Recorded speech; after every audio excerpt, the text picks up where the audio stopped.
Alright, ignore my lawn chair. Let's just get straight into this. This is a Sony A7CR. I've been shooting with it for a couple months, and with over 15,000 photos already taken on this device, I can say I have generally a good understanding on how it works and how I've been able to fit it into my workflow for landscape and athletics photography. I'm going to do a basic spec list of the camera before I talk about what I think about it personally and how I've been able to integrate it into my workflow. At the price of $3,000, you get the same 61 megapixel sensor from the A7R5, with it able to shoot 10-bit S-Log 3 at a maximum of 4K 60 or 1080p 120. While it's the same sensor as the A7R5, you're unable to shoot it in 8K, which is a huge disappointment. Now that we've gotten through the basic specs, let's just talk about the performance of this camera from my angle. The first thing I want to touch on is the overall body design.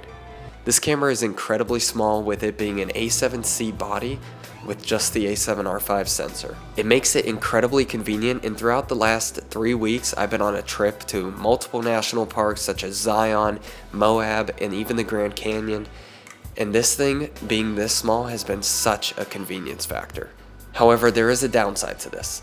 It can be incredibly uncomfortable if you use it for extended periods of time, such as like 30 minutes to 60 minutes. Anything beyond that, it's gonna get uncomfortable. A way I've been able to get around this is a thumb grip from Amazon. I will link it down below. It attaches straight into the hot shoe of the camera, and honestly, it's been one of the best upgrades I've made for like 15 bucks.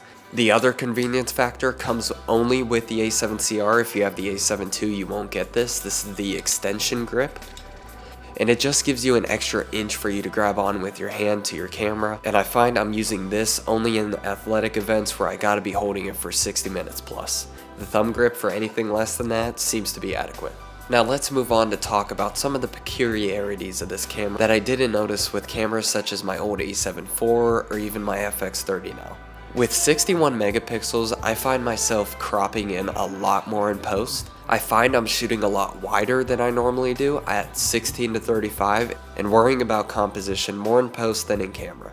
I can't overstate how nice having 61 megapixels is for cropping. You can pretty much crop into about 1/4 of the image and you'll still get the same result A7 II will get.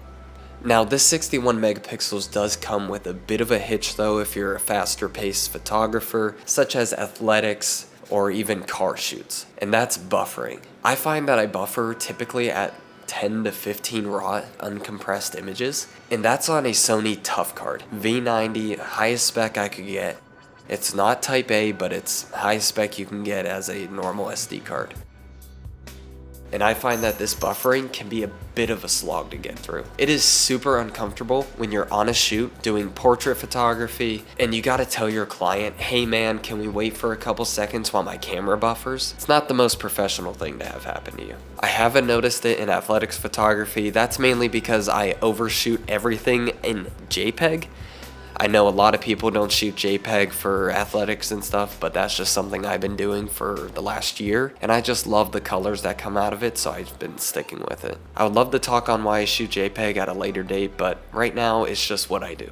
Going into video performance, I can't say I have too much experience with this. I do use my FX30 for pretty much every single video I create. However, I did use it for a couple wildlife videos over my trip, and one thing I will say, the rolling shutter, especially if you're using crop mode, it's pretty nuts.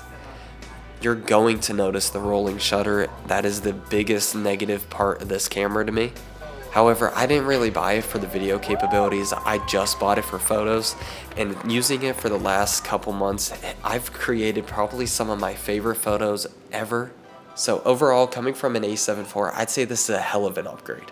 The buffering can be a problem if you're shooting uncompressed RAW. However, since I mainly shoot JPEG because I like the colors more, it's very subjective, I know. I hardly run into that issue. However, I can see how a lot of people do. So what do you think? Is this camera worth $3K? Let me know down below.